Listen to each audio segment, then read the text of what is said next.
اپنے اپنے مرحومین کے لیے، بانیان عزا کے مرحومین کے لیے، شہدائے اسلام شہدائے ملت کے لیے، شہدائے پارا چنار کے لیے، اور ان مرحومین کے لیے جن کے لیے کوئی فاتحہ پڑھنے والا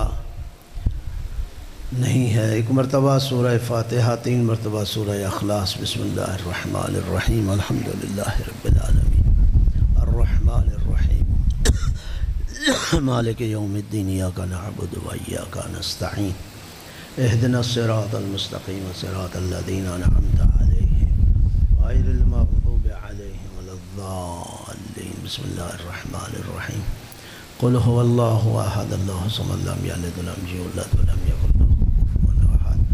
بسم اللہ الرحمن الرحیم، قل هو اللہ احد اللہ الصمد لم یلد ولم یولد ولم یکن له کفوا احد۔ بسم اللہ الرحمن الرحیم، قل هو اللہ احد اللہ الصمد لم یلد ولم یولد ولم یکن له کفوا احد۔ اللہم صلی علی محمد۔ یہ کھڑا کر دیجئے گا پنکھا، ادھر کھڑا کر دو بیٹا، چلو۔ نعرہ تکبیر، نعرہ تکبیر، نعرہ رسالت، نعرہ رسالت، نعرہ حیدری، حیدری، نعرہ صلوات، اللہم صلی علی محمد۔ اپنی اس عبادت کی قبولیت کے لیے بلند آواز سے صلوات پڑھیے۔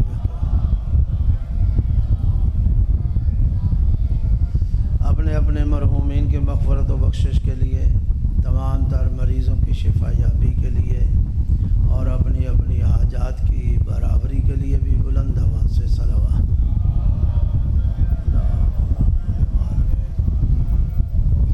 دشمنان اسلام خصوصاً امریکہ اور اسرائیل، یہود اور ہنود کی نابودی و بربادی کے لیے بھی صلوات ہو۔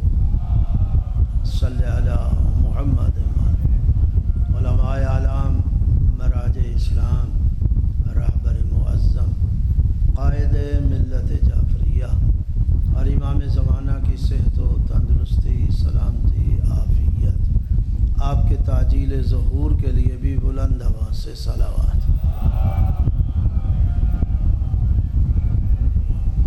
ایک مومن کا کہا گیا ہے عزیز جو عراق میں زیارت کے لیے گئے ہوئے تھے، وہاں ان کی وفات ہو گئی ہے، دعا کے لیے کہا گیا تاکہ ان کی میت جلد از جلد یہاں پہنچے، تو آپ اس مشکل کے حل کے لیے بھی بلند آواز سے صلوات پڑھیے۔ صلی علی محمد۔ اعوذ باللہ من الشیطان الرجیم، بسم اللہ الرحمن الرحیم، الحمدللہ، الحمدللہ رب العالمین، والعاقبۃ للمتقین، وجنۃ للموحدین المؤمنین المطیعین العارفین الکاملین، والنار للمعاندین المخالفین المخاصمین المنکرین العاصین الحاسدین۔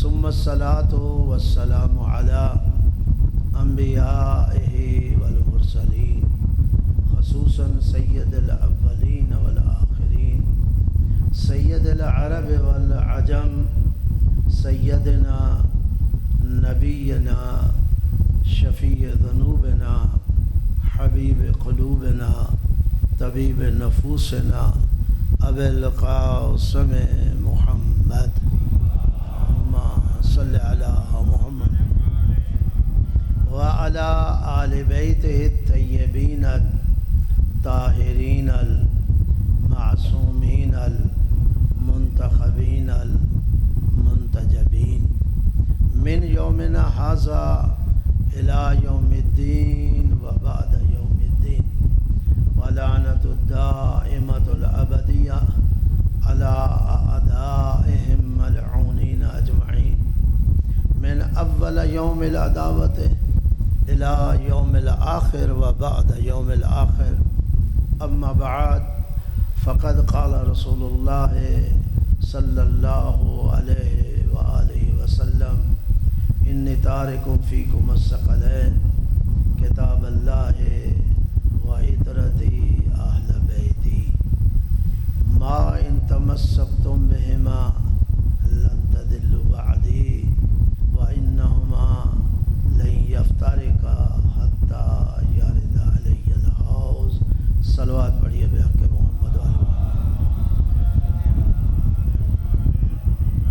میرے نہایت ہی واجب الاحترام سامعین کرام، حاضرین اعظام، خالق کائنات آپ کی ہماری بانیان اعضاء کی اس صف اعضاء کو اپنی بارگاہ میں قبول اور منظور فرمائے۔ اللہ رب العزت ان مجالس کو اور بالخصوص اس مجلس کو جہاں ہمارے لیے ذریعہ ہدایت قرار دے، وہاں وسیلہ نجات بھی ٹھہرائے۔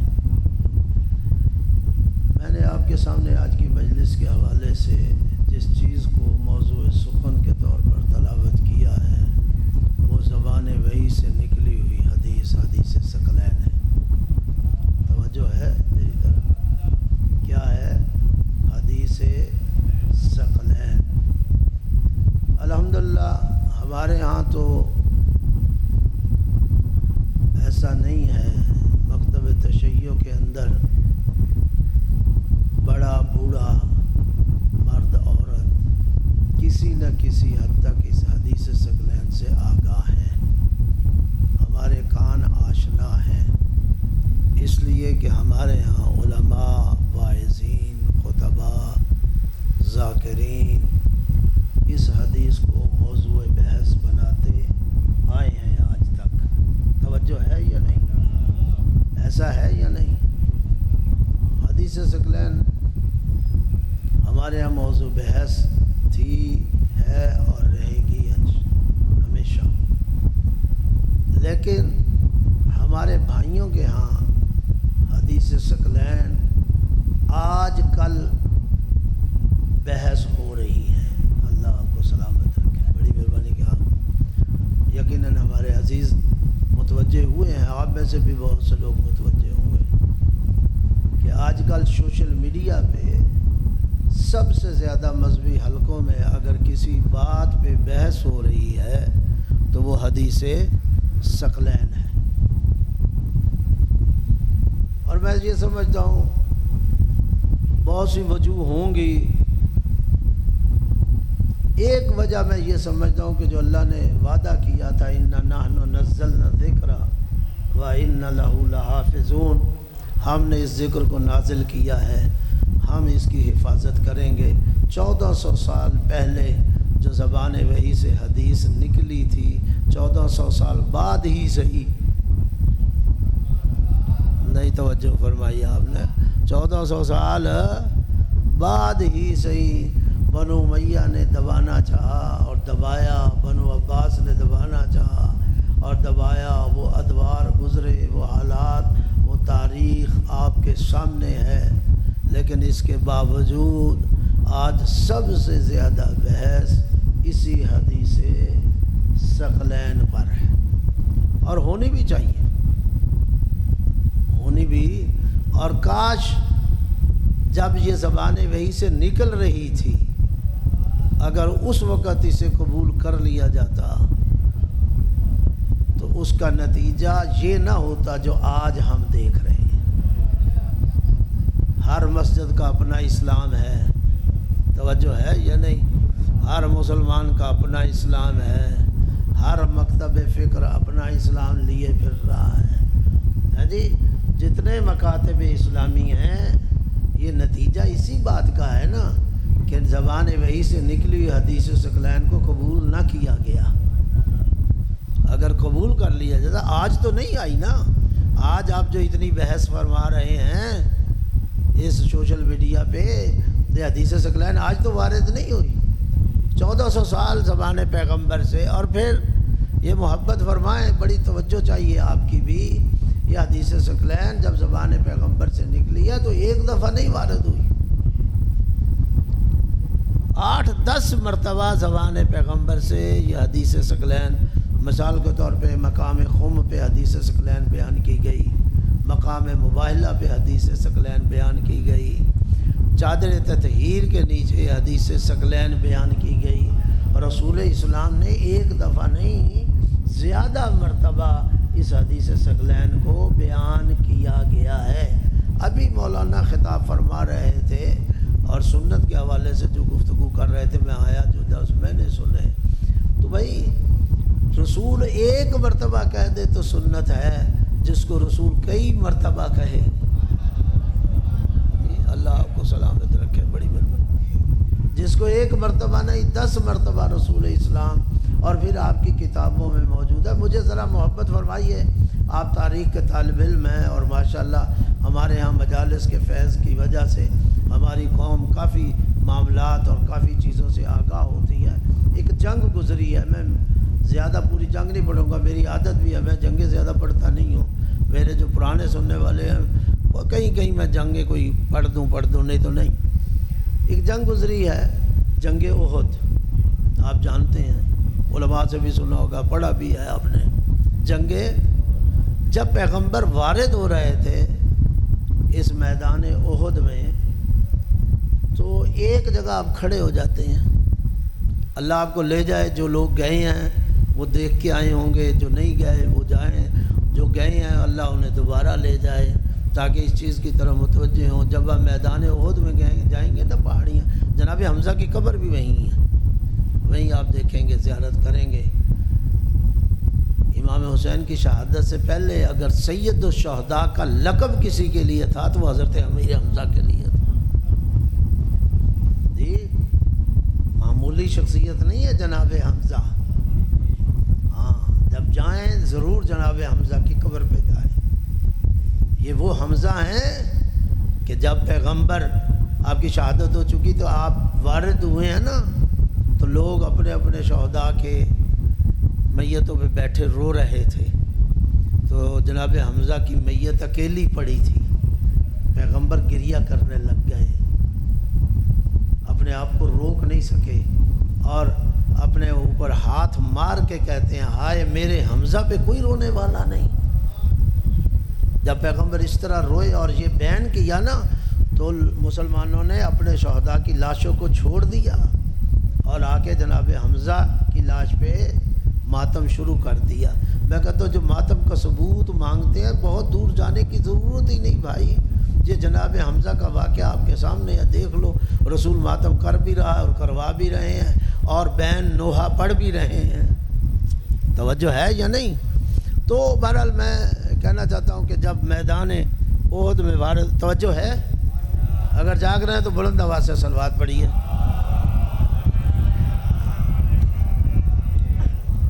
جب آپ میدان احد میں وارد ہوتے ہیں، ظاہر ہے مسلمان جتنی کی فوج تھی آپ کے ساتھ تھی، آپ ایک جگہ کھڑے ہو جاتے ہیں.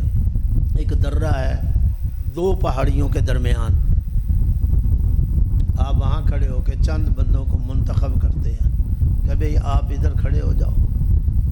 بڑا مشہور واقعہ، آپ یہاں کھڑے ہو جاؤ اور کچھ بھی ہو جائے اس درے کو نہیں چھوڑنا. یہ تاریخی حقیقت ہے، میں کوئی ایسی بات نہیں پڑھ رہا کہ کوئی بناوٹی ہو یا کوئی سلسلہ ہو. اس درے کو نہیں چھوڑنا. وہاں ان لوگوں کی ڈیوٹی لگائی اور پیغمبر آگے جنگ کے لیے بڑھ گئے. میں اب آپ سے پوچھتا ہوں، آپ تاریخ کے طالب علم ہیں، یہ جن لوگوں کو کھڑا کیا تھا یہ قائم رہے وہاں؟ توجہ فرما رہے ہیں، قائم رہے؟ جاؤ تاریخ اٹھاؤ، تعصب کی اینک اتار کے دیکھو. یہ لوگ وہاں کھڑے نہ رہے. جب مسلمانوں نے شکست دے دی اور کفار اور مشرکین میدان چھوڑ کے بھاگ رہے تھے تو یہ جو درے پہ کھڑے تھے، میں نام نہیں لے رہا، جاؤ تاریخ میں پڑھ لو، موجود ہے، کوئی چھپی ہوئی بات نہیں ہے. انہوں نے کہا اچھا جنگ تو فتح ہو گئی ہے، مال سارا یہ لے جائیں گے تو ہم تو درے پہ ہی رہ گئے.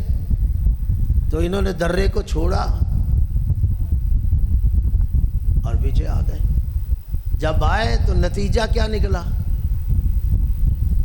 وہ جو دوڑ رہے تھے وہ پہاڑی کے اوپر سے گھوم کے اسی درے سے دوبارہ داخل ہوئے اور پیچھے سے آ کے مسلمانوں پہ حملہ کر دیا. اور اتنا شدید حملہ کیا کہ جیتی ہوئی جنگ شکست میں تبدیل ہو رہی ہے، اور جو پہلے کفار اور مشرکین دوڑ رہے تھے اب مسلمان بھاگ رہے ہیں۔ درے پہ کھڑے ہونے والوں کے بھی نام تاریخ میں موجود ہے، خود جا کے تلاش کرو، اور میدان سے بھاگنے والوں کے بھی نام تاریخ میں موجود ہے۔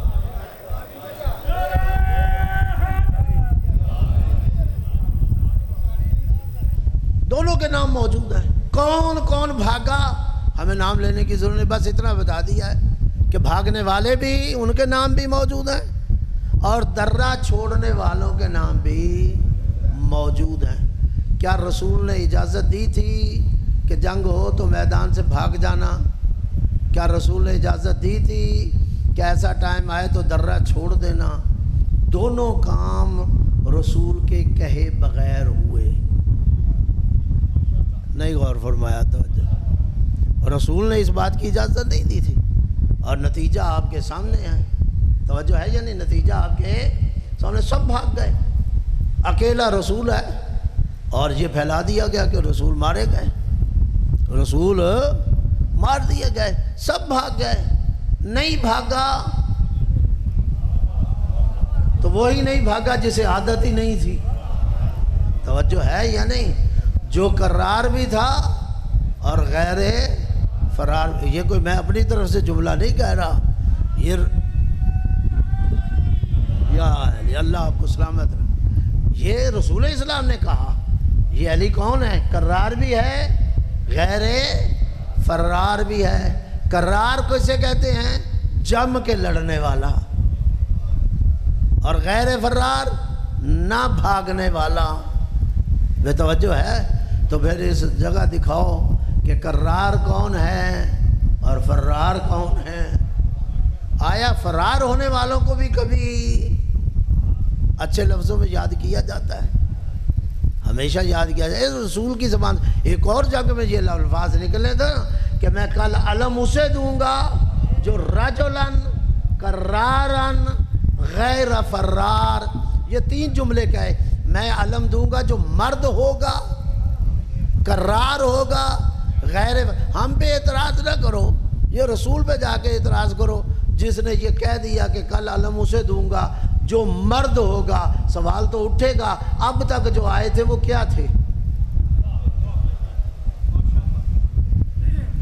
بھئی میں یا کوئی مورخ نے یا کسی محدث نے تو نہیں کہا کہ یہ آج آنے والا مرد ہے اور کل آنے والے پتہ نہیں کیا تھے، رسول کہہ رہے ہیں۔ یا علی بڑی محبت فرمائے، رجلن رجل ہوگا، رسول نے کہا رجل ہوگا، تو اس کا مطلب ہے اب تک جو تھے پتہ نہیں رجل تھے یا نہیں تھے۔ مفہوم رسول آپ خود نکالو۔ پھر کہا کرارن علیہ السلام، کرار ہوگا، جم کے لڑنے والا ہوگا۔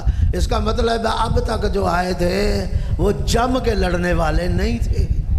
بے توجہ ہے یعنی رسول کہہ رہے ہیں نا، جو جم کے لڑنے والا ہوگا اسے علم دوں گا، غیر فرار، بھاگنے والا نہیں ہوگا۔ اس کا مطلب اب تک جتنے آتے رہے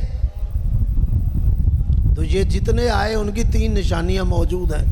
جہاں علی کی تین نشانیاں موجود ہیں، رجل ہے، کرار ہے، غیر فرار ہے، وہاں ان کی بھی تین نشانیاں موجود ہیں، وہ جا کے ڈھونڈ لیجیے گا۔ اچھا میں بات اسی جگہ آنا چاہتا ہوں، وہ نہ بھاگا جو کبھی نہیں بھاگا تھا، جسے عادت نہیں، قدم بڑھائے رسول کے پاس آئے اور رسول کی نگاہ پڑی، وہی سنیے گا، اور رسول کی نگاہ پڑی، کہا یا علی،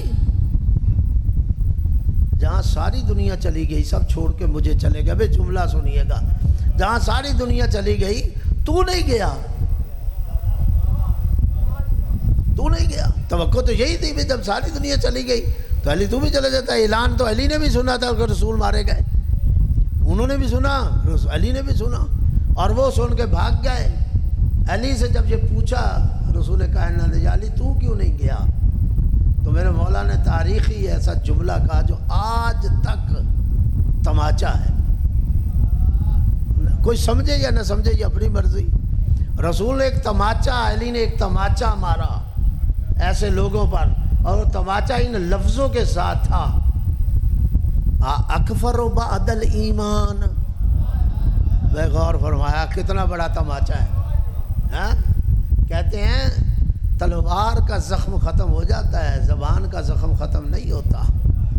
ایسی تلوار زبان کی لگائی ہے علی بن ابی طالب نے کہ وہ ختم آج تک نہیں ہو سکتی۔ یا اکبر بعد الایمان، یا رسول اللہ کیا میں ایمان لانے کے بعد کفر اختیار کر لیتا؟ اس کا معنی کیا تھا کہ جو چھوڑ کر گئے ہیں، نہیں غور فرمایا، توجہ نہیں آپ کر رہے ہیں، اللہ آپ کو سلامت۔ یہ رسول کے جملے ہیں، میں کوئی اپنی طرف سے یہ جملے نہیں کہہ رہا، اور علی کے جملے ہیں جو میں اپنی طرف سے نہیں کہہ رہا۔ اکبر و بعد الایمان، میں ایمان کے بعد کفر لے آتا۔ اچھا اگر یہ غلط جملہ ہوتا تو رسول کی ذمہ داری تھی، شرعی ذمہ داری تھی، اخلاقی ذمہ داری تھی کہ رسول علی کو روکتے بھی اور ٹوکتے بھی۔ توجہ ہے یا نہیں؟ رسول روکتے بھی اور ٹوکتے بھی، علی یہ کیا کہہ رہے ہو؟ ٹھیک ہے بھاگ گئے، لیکن یہ تو نہیں ہے کہ وہ جو بھاگے ہیں وہ ایمان کے بعد کفر لے آئے ہیں، یہ آپ کہہ رہے ہو؟ تاریخ شاید ہے، بڑی کتاب چھوڑو، مجھے کوئی چھوٹا سا کتاب چاہیے دکھاؤ جس میں یہ نظر آئے کہ رسول نے علی کو روکا ہو اور ٹوکا ہو۔ کہ علی ایسا جملہ نہ کہو، یہ کہنا صحیح نہیں ہے، یہ کہنا درست نہیں ہے، مجھے تاریخ میں کہیں نہیں ملتا علی نے یہ جملہ کہہ دیا اکفر بعد الایمان، کیا میں ایمان کے بعد کفر لے آتا؟ رسول اسلام کا نہ ٹوکنا یہ مہر ثبت ہو گئی، تصدیق ہو گئی کہ علی جو کہہ رہا ہے وہ سچ کہہ رہا ہے۔ نہیں غور پر توجہ ہے یا نہیں؟ علی جو کہہ رہا ہے وہ سچ کہہ رہا ہے۔ اب میں جملہ کہنے لگا ہوں، تھوڑے سے آپ محنت کر لیں، اب آپ سمجھ بھی جائیں گے انشاءاللہ، اس کا فیض ہے۔ میں جملہ کہنے لگا ہوں، ناراض نہ ہوا کرو، جب لسٹیں بنتی ہیں نا ہمارے بندے جذبات میں آ جاتے ہیں، پہلا مسلمان کون، دوسرا مسلمان کون، تیسرا مسلمان کون، چوتھا مسلمان کون، بننے دو، بس اتنا کہہ دیا کرو میدان احد کے بعد لسٹ بنانی ہے۔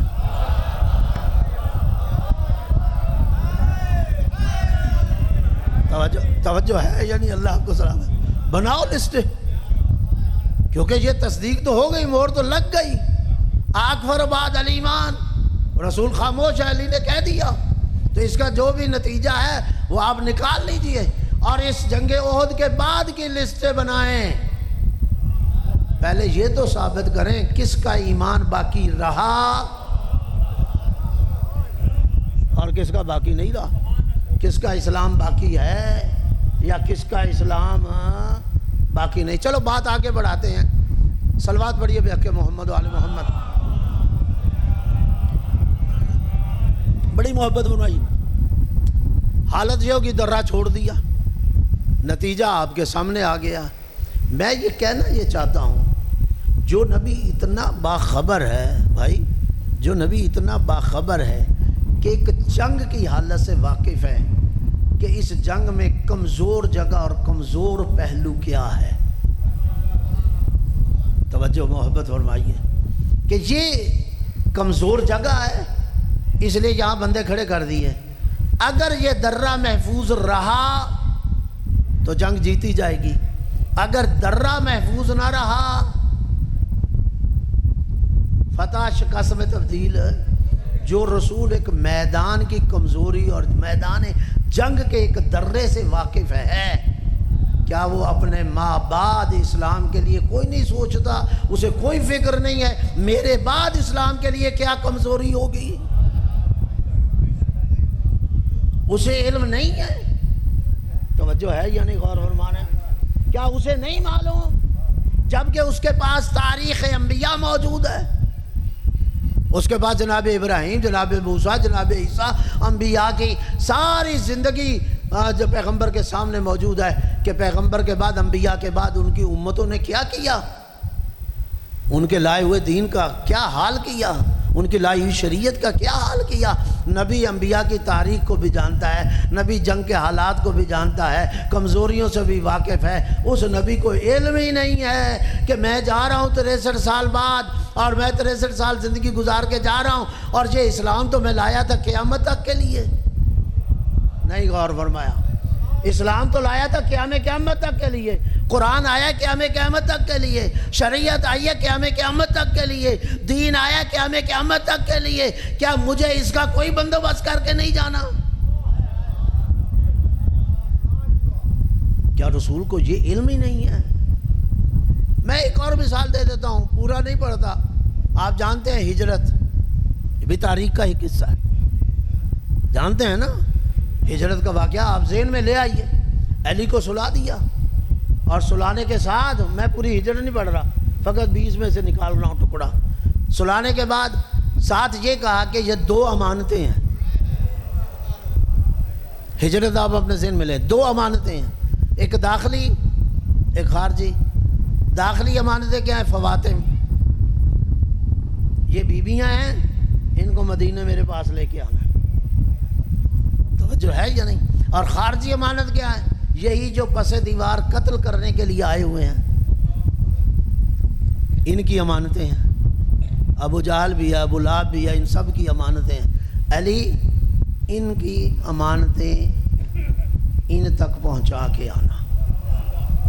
مجھے پوری تاریخ پڑھ کے بتائیے، کہیں ڈھونڈ کے بتائیے ہو کہ رسول نے بتایا ہو کہ یہ امانت فلانے کی ہے، یہ فلانے کی ہے، یا علی نے پوچھا ہو. محبت فرما رہے؟ مجھے کسی جگہ لا کے دکھائیے کہ رسول نے بتایا کہ علی یہ جو امانتیں دے رہے ہیں، یہ ابو لہب کی ہے، یہ ابو جہل کی ہے، یہ فلانے کی، یہ فلانے کی. صلوات پڑھیے بے حق محمد و آل محمد. ماشاء اللہ. مجھے پوری تاریخ میں بتائیے کہ علی نے پوچھا. اچھا چلو رسول ہی بھول گیا، لا یاد باللہ کہہ دیں کہ رسول بتاتے، جلدی تھی جانے کی، جلدی تھی، پھر رسول بتانے سے رہ گئے. علی ہی کو یاد رہتا، علی پوچھ لیتے. نہ رسول نے بتایا، نہ علی نے پوچھا. تو جب یہ پوچھا نہیں، انہوں نے بتایا نہیں، پھر آپ یہی مجھے دکھا دو کہ جب جن جن کو امانتیں ملیں کسی ایک نے تاریخ میں کہیں شکایت درج کرائی ہو. توجہ ہے؟ درج کرائی ہو کہ میری امانت مجھے نہیں ملی. چلو یہی کہہ دیتے کہ میری امانت فلانے کے پاس چلی گئی، فلانے کے میرے پاس آ گئی. یہ بھی نہیں ہوا. اور یہ بھی نہیں ہوا کہ کم و کاست ہوا ہو، کہا مجھے تھوڑی چیز ملی ہے، اسے زیادہ مل گئی ہے. یہ تاریخی حصہ ہے. جو امانت جس کی تھی علی نے اس تک پہنچائی. تو یہ طے ہے نا، واقعہ طے ہے یا نہیں؟ جلدی چلیے، میں جلدی چلنا چاہتا ہوں. محترم بھی میرے عزیز محترم آ گئے بھائی، تو ان کو بھی میں ٹائم دوں. یہ دونوں امانتیں دیں، کفار اور مشرکین کی بھی تھی، داخلی بھی تھی، خارجی بھی تھی. امانتیں بھی سب تک پہنچ گئی. جو رسول کافروں اور مشرکوں کی امانت ضائع نہیں کرتا، ایک امین ہاتھ میں دیتا ہے، کیا اللہ کی لائی ہوئی بھیجی ہوئی امانت دین کو ضائع کر دے گا یا غیر امین ہاتھ میں دے کے جائے گا؟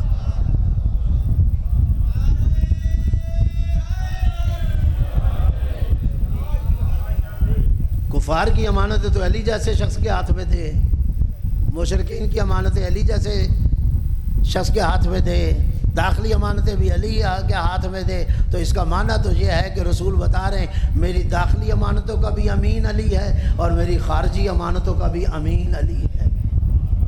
تو دین بے وارث چھوڑ دے گا دین کو؟ اسی لیے بے وارث نہیں چھوڑا. اسی لیے کہا انی تارک فیکم الثقلین.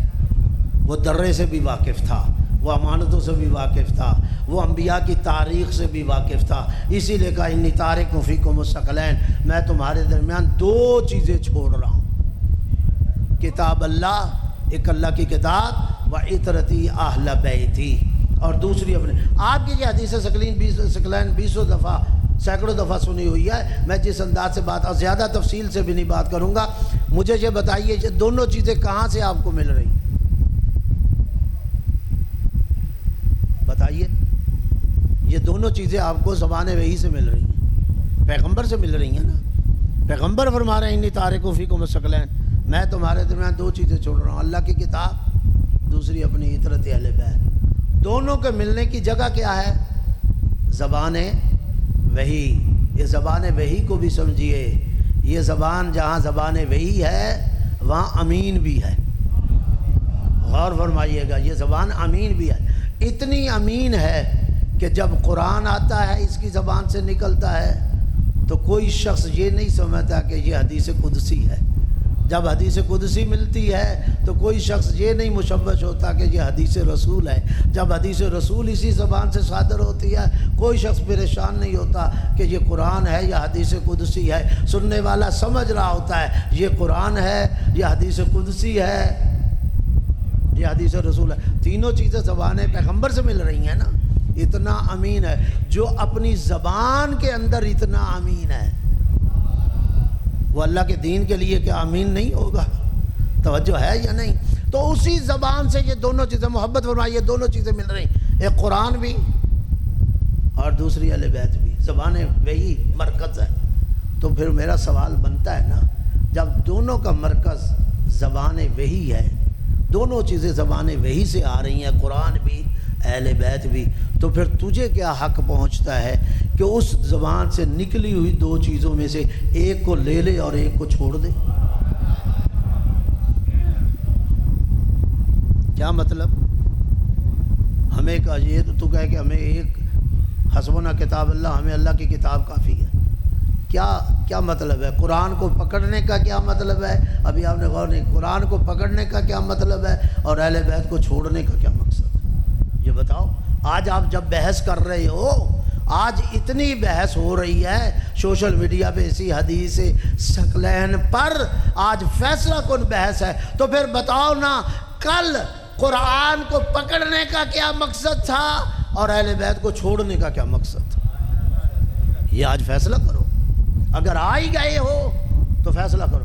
اگر اس حدیث ثقلین پر کل عمل کر لیا جاتا، میں نے کہا جو آج مسلمانوں کی حالت ہے یہ نہ ہوتی، اور جنہوں نے لیا انہوں نے اپنے مذہب کی بنیاد اسی چیز کو اختیار کیا۔ اور مکتب تشیع کی بنیاد، مکتب تشیع کا مرکز اگر کوئی چیزیں ہیں تو وہ یہی دو ہیں۔ مرکز تشیع کی بنیاد قرآن اور اہل بیت، اور یہی قرآن اور اہل بیت ہے جو رسول چھوڑ کے گئے تھے۔ عالم اسلام میں مجھے کوئی اور مذہب لا کے دکھاؤ جنہوں نے اپنے مذہب کی بنیاد قرآن اور اہل بیت رکھی ہو، سوائے تشیع کے، سوائے تشیع کے قرآن اور اہل بیت رکھا ہو۔ نہیں، آپ کو تشیع کے علاوہ کوئی نہیں ملے گا۔ تو پھر آ کے بتاؤ، فیصلہ کرو کہ جنہوں نے قرآن اور اہل بیت رسول سے نکلے ہوئے چیزوں کو لیا وہ تو کافر ہو گئے، جو اہل بیت کو چھوڑ جائیں۔ میں غور نہیں فرمایا؟ میں نے کہا میں بڑی جلدی کر رہا ہوں تاکہ موقع دوں اور بات آگے بڑھے۔ آپ جنہوں نے دونوں چیزوں کو اپنایا وہ کافر بھی، وہ مشرک بھی، اور جو چھوڑ رہے ہیں وہ بڑے مسلمان اور بڑے مومن۔ مجھے بتاؤ کہاں قرآن میں اجازت ہے تمہیں کہ رسول جب دو دے رہے ہوں تم مرضی کر لینا، جس کو پکڑنا چاہو اسے پکڑ دینا، جسے چھوڑنا چاہو چھوڑ دینا؟ تو پھر میں اس انداز سے ایک بات کہنا چاہتا ہوں، رسول اسلام نے دو چیزیں چھوڑیں، ایک قرآن ہے، دوسری اہل بیت ہے۔ قرآن پیغمبر نے کہا اللہ کی کتاب، اور اہل بیت کا اطرتی، میری اہل بیت۔ پھر سن لیجئے گا تاکہ بات آگے بڑھ جائے۔ رسول نے کہا جن دو چیزوں کو چھوڑ رہا ہوں، ایک قرآن ہے جو اللہ کی کتاب ہے، دوسری اہل بیت ہے جو اطرتی، میری اہل بیت ہے۔ آپ نے قرآن لیا، اہل بیت کو چھوڑ دیا، اس کا مطلب ہے خدا سے تمہیں کچھ نہیں ہے لیکن رسول سے کچھ ہے۔ قرآن کو لے رہے ہو، اہل بیت کو چھوڑ رہے ہو، تو اہل بیت وہ تھے جس کے لیے رسول نے کہا اطرتی یا اہل بیتی۔ اس کا مطلب ہے تمہیں اہل بیت کے ساتھ جو کچھ بھی ہے وہ رسول کی وجہ سے ہے۔ تو اصل تو پھر رسول ہوا نا۔ تو مجھے بتاؤ رسول سے تمہاری دشمنی کیا تھی؟ بس میں نے مختصر کر دیا، میں نے جو پیغام دینا تھا میرا دل بڑا چاہتا تھا، میں بہت سی گفتگو اس حدیث ثقلین پہ کرنا چاہتا تھا، پھر کبھی زندگی رہی۔ مجھے بتاؤ تمہیں رسول سے دشمنی کیا تھی؟ اور اگر دشمنی نہیں تھی تو پھر 3 دن تک جنازہ کیوں پڑا رہا؟ اگر نہیں تھی، اگر کہو کہ نہیں تھی دشمنی تو پھر 3 دن تک جنازہ کیوں پڑا رہا؟ اور رسول کی بیٹی روتی کیوں رہی؟ بس 4-5 منٹ میں آپ کے ضامن کیوں روتی رہی؟ ابھی مولانا پڑھ کے گئے ہیں کہ بیٹیاں آ جائیں تو کیا حالات ہوتے ہیں، راستے دیے جاتے ہیں، ابھی آپ نے مولانا سے سنا، لیکن کیا حقیقت ہے کہ آج بھی ہمارے ہاں کوئی اگر فوت ہو جائے، آپ پورا محلہ یا پورا شہر ایسا کرتا ہے کہ بیٹی روتی رہے اور محلہ اطمینان سے گھروں میں سویا رہے؟ ایک دن نہیں، 2 دن نہیں، 3 دن تک رسول کا جنازہ پڑا رہا۔ جواب دو کیوں پڑا رہا؟ 1 لاکھ سے زیادہ مسلمانوں کی تعداد تھی، 1 لاکھ سے زیادہ تو صحابی تھے بھائی۔ تو جنازے پہ مجھے بتاؤ 16 فرد، جنازے پہ کتنے تھے؟ مدینہ شہر ہو جو مدینہ تو رسول، جو مدینہ منورہ، اور اس میں 3 دن تک جنازہ پڑا رہا، نہ دیتے حق، شاید یہ شیعہ قوم نہ روتی، آگے رسول کی بیٹی کے سر پہ ہاتھ تو رکھ لیا ہوتا کہ بی بی تیرے بابا کے چلے جانے کا بڑا غم ہے، لیکن کسی نے ہاتھ نہیں رکھا، اور رسول کی بیٹی روتی ہوئی دنیا سے چلی گئی۔ اور فقط یہی نہیں، ہاتھ رکھنا تو دور کی بات ہے کہ اس کے سر پہ ہاتھ رکھتے، خود بی بی کا ہاتھ توڑ کے رکھ دیا۔ 2-4 جملے میں صاحب کے کہنا چاہتا ہوں بس۔ میں کہاں سے بتاؤں کہ بی بی کہاں سے زخمی تھی۔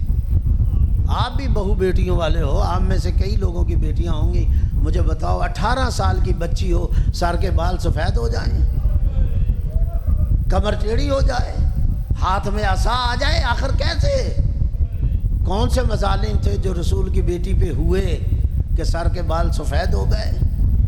اور جب مسلمان دروازے پہ آئے ہیں نا، بی بی خود چل کے دروازے پہ گئی ہے۔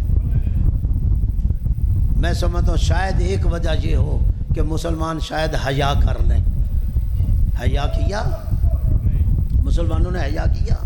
بی بی کے ذہن میں ہو سکتا ہے کہ یہ مسلمان جانتے ہیں کہ میں جب آتی تھی تو رسول کھڑے ہو جاتے تھے اور رسول استقبال کیا کرتے تھے، احترام کیا کرتے تھے۔ جناب عائشہ روایت کرتی ہیں، قام رسول اللہ، رسول کھڑے ہو جاتے تھے، وتقبل یدا، بی بی کے ہاتھوں کو بوسہ دیتے تھے، وہ اجلس مجلس سے اپنے مقام پہ لا کے بٹھایا کرتے تھے، اپنی جگہ پہ۔ جب یہ بی بی دربار میں گئی ہے، نہ کوئی کھڑا ہوا ہے، نہ کسی نے احترام کیا ہے، الٹا دروازے پہ آگ لگانے کے لیے آ گئے، جلانے کے لیے آ گئے۔ میں نے تو جملہ پڑھ دیا، بی بی دروازے پہ آئی، من انتم علی الباب، کون ہو دروازے پہ آنے والے؟ کہا ہم ہیں، کیا چاہتے ہو؟ علی کو گرفتار کرنا چاہتے ہیں۔ کہا جب تک جان میں جان ہے میں علی کو گرفتار نہیں ہونے دوں۔